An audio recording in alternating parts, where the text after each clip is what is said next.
A história que eu trago hoje é de um homem que mudou completamente o negócio do contrabando na Holanda. Ele profissionalizou o negócio criando divisões separadas, cada uma com sua própria função. Seja na compra, no contrabando ou na distribuição, ele garantia que cada divisão funcionasse sem problemas, quase como um negócio real e lícito. Ele foi um dos primeiros na Holanda a começar a subornar agentes alfandegários, funcionários do governo e policiais. Tudo com o objetivo de se tornar o maior contrabandista do mundo. Quando se deslocava, ele sempre o fazia com 3 seguranças em seu carro e 2 em outro carro o seguindo para garantir sua segurança. Esse homem não nasceu na pobreza. Seu pai era o dono de uma das maiores empresas na Holanda da época. No entanto, ele decidiu viver uma vida no submundo diferente da vida que ele tinha. Uma vida que, no final das contas, lhe custaria muito caro, pois ele simplesmente não conseguia se manter afastado de uma coisa específica. Saudações, guerreiros e guerreiras! Sejam todos muito bem-vindos ao canal. Hoje eu vou trazer para vocês a história do Klaas Bruinsma, o maior chefão da Holanda de todos os tempos e um grande contrabandista da época. Então, se você gosta desse tipo de conteúdo, já solta o dedo no like. Se você não é inscrito, já se inscreve e ativa o sino. E também considere se tornar um membro daqui do canal e deixar um valeuzinho, que a partir de R$2 você já ajuda a gente daqui do canal também. Dito tudo isso, eu conto muito com o apoio de vocês. E agora, bora pro vídeo, família!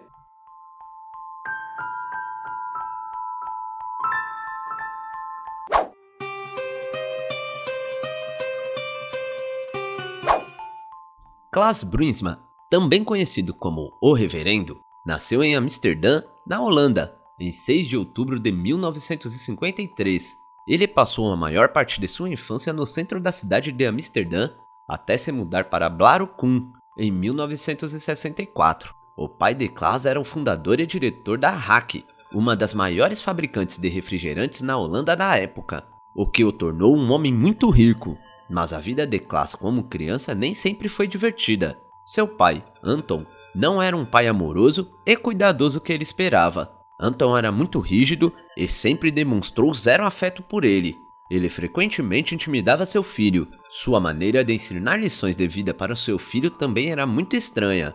Anton fazia com que Klaas pulasse de cima de um armário, fingindo que iria pegá-lo para garantir que ele caísse em seus braços. Mas, em vez de realmente segurá-lo, ele assistia Klaas cair no chão e dizia a ele: "Veja, você não pode confiar em ninguém nesta vida, nem mesmo no seu pai."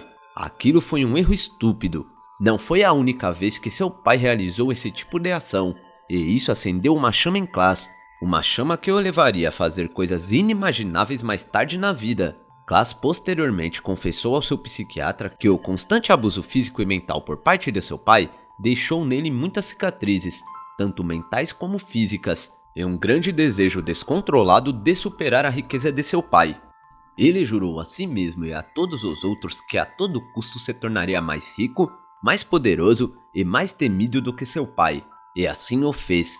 Durante seus anos de ensino médio, Klaas começou a usar haxixe e logo percebeu que também poderia vendê-lo aos amigos e pessoas de sua escola.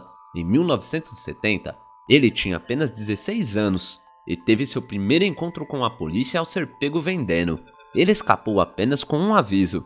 Algum tempo depois, Klaas foi pego novamente vendendo nas dependências da escola. A escola decidiu então suspendê-lo e a partir desse momento, Klaas decidiu cair de vez no submundo e focar exclusivamente no comércio de entorpecentes.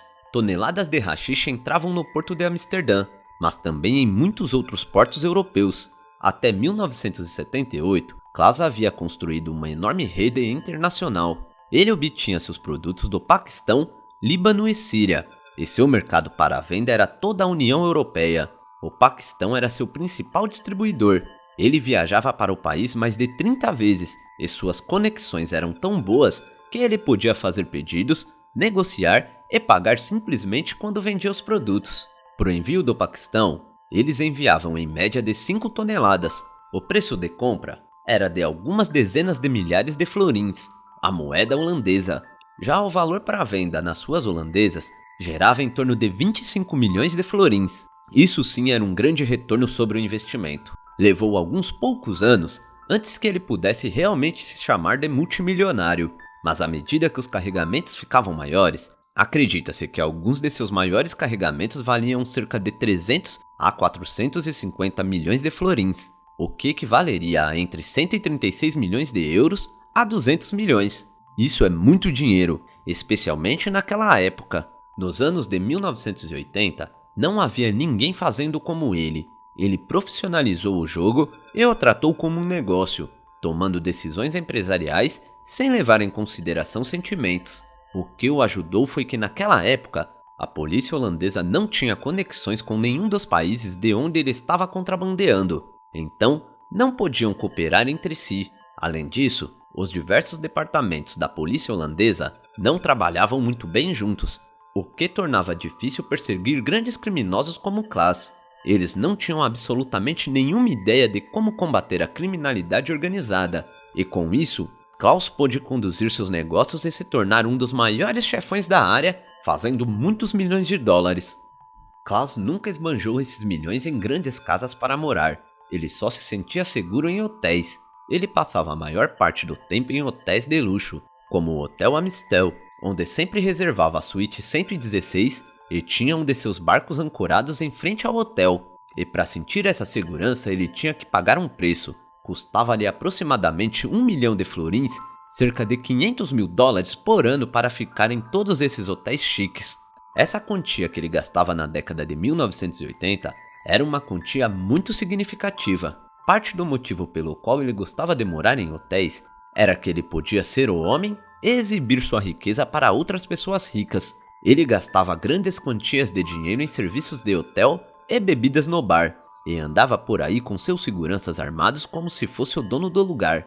Mas o Hotel Amistel também era frequentemente visitado por autoridades de governos estrangeiros e outras pessoas importantes. Os gerentes do hotel gentilmente pediam a Klaas que ficasse em outro lugar por alguns dias ou semanas, o que ele então fazia com respeito, porque entendia o motivo. Os gerentes do hotel não queriam que Klaas e seus seguranças arruinassem a imagem prestigiada deles. Até 1988, Klaas Brinkmann operava em total anonimato. Ninguém fora do submundo sabia o que ele fazia ou como ganhava dinheiro. Mas de um dia para o outro, tudo mudou. O jornal holandês Parola o colocou na capa. O título dizia: "O filho do empresário do ramo dos refrigerantes e seu império da máfia holandesa." O jornal prosseguiu afirmando como ele ganhava dinheiro vendendo entorpecentes ou o que ele tinha feito com seus inimigos e muito mais evidências incriminadoras. O artigo foi escrito por Bart Middelburg, que havia exposto totalmente Klaas em um único artigo. Klaas estava absolutamente furioso e imediatamente queria revidar. O escritor Bart Middelburg já esperava por isso e se escondeu por uma semana, mas Klaas estava determinado a terminar com esse assunto. Ele iniciou uma contraofensiva com a intenção de mostrar às pessoas que ele não era o mesmo homem retratado no artigo. Ele criou um plano, mas esse plano teria sérias repercussões. Ele convidou o escritor de outro jornal holandês, o New Review, para se juntar a ele por alguns dias e queria que ele escrevesse um artigo sobre isso. Pouco sabia Klaas que esse artigo se voltaria contra ele e só traria a ele muito mais problemas. Klaas processou o jornal para retirar o artigo e corrigir o que foi dito. No entanto, as coisas só pioraram para ele. No tribunal, seu advogado disse aos juízes que era falso que Klaas tinha seguranças e estava envolvido em questões ilegais. Em sua entrevista com o New Review, porém, ele admitiu ter seguranças e estar envolvido em atividades ilegais. Ainda não está claro por que ele deu essa entrevista e permitiu que o jornalista o acompanhasse por alguns dias. Era 100% certo que isso apenas confirmaria o que foi dito no primeiro artigo sobre ele. Seu caso no tribunal não tinha chance. O artigo podia permanecer e não precisava ser corrigido. E daí então, a queda de Klaas era iminente. Uma vez, bêbado, ele ficou realmente emocional e disse ao repórter enquanto chorava que não podia mais continuar e queria largar essa vida de criminoso. Mas ele não podia. Ele já estava muito envolvido e fez inimigos demais para conseguir sair. O caso no tribunal e a cobertura midiática o tornaram famoso da noite para o dia. E como criminoso, a última coisa que você quer é ser famoso. Suas conexões começaram a evitá-lo, com medo de se envolverem na investigação policial. Klaus ficou isolado e passou a consumir mais ainda pó e ficar muito mais deprimido. Ele se tornou imprevisível e perdeu ainda mais pessoas ao seu redor. Aos poucos, ele perdeu o topo do mundo do crime e decidiu que queria se aposentar. Mas para se aposentar, ele precisava de um último grande golpe que lhe permitiria viver confortavelmente pelo resto de sua vida. Ele chamou esse grande golpe de o Grande Monte. 45 mil quilos de haxixe do Paquistão escondidos em caminhões refrigerados. Infelizmente para ele, o carregamento foi interceptado e ele teve que se despedir de seus fundos de aposentadoria. Mas isso não foi tudo. Enquanto todo o seu carregamento estava em andamento, Klaus não fez nada além de se vangloriar sobre o grande plano que havia feito. Tudo estava caminhando e o deixaria bem para o resto de sua vida. Porém, essa repercussão alertou a polícia e, no final das contas, levou à apreensão de seu haxixe. Muitas pessoas tinham investido no carregamento e agora culpavam a boca grande de Klaus pelo fracasso. Depois de tudo que aconteceu, o fim estava próximo para Klaus mais cedo ou mais tarde. Sua paranoia, o uso de substâncias, o carregamento fracassado e todos os inimigos que ele havia feito ao longo do caminho finalmente o alcançaram na manhã de 27 de junho de 1991. Ao sair do bar Juliana em Amsterdã, ele foi fatalmente atingido. O motivo dessa execução nunca foi revelado, e nem mesmo pelo próprio autor. Seu nome era Martin Hoagland, que costumava ser um policial corrupto e que havia começado a trabalhar para os iugoslavos.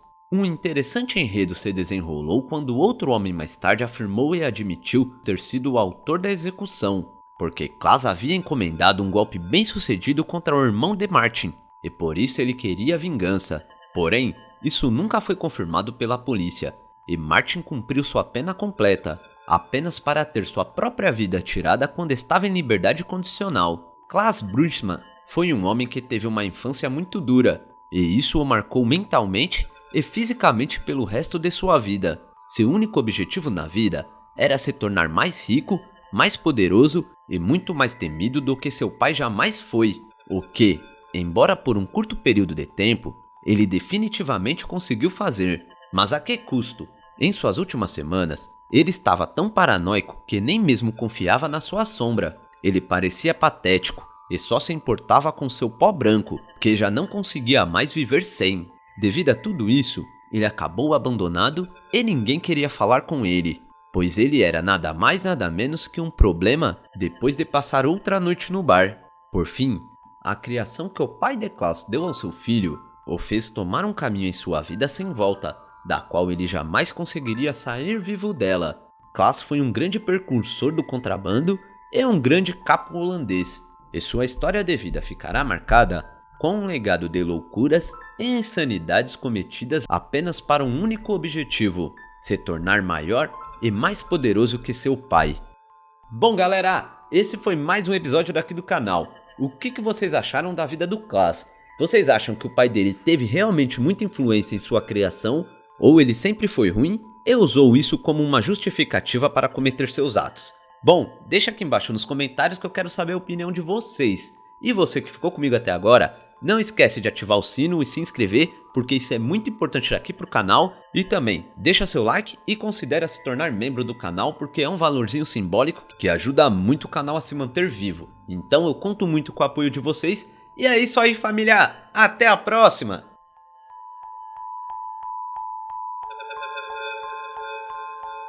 Salve família! Se você acompanha e gosta do meu trabalho, eu preciso muito da ajuda de vocês. Dá um pulo lá no Apoia-se e se torne um de nossos investigadores daqui do canal. E para os apoiadores do canal, vão ter diversos brindes para vocês, meus amigos. Então se você quer que esse conteúdo continue rolando, dá um pulo lá no Apoia-se e se torne um de nossos investigadores daqui do canal. Valeu família!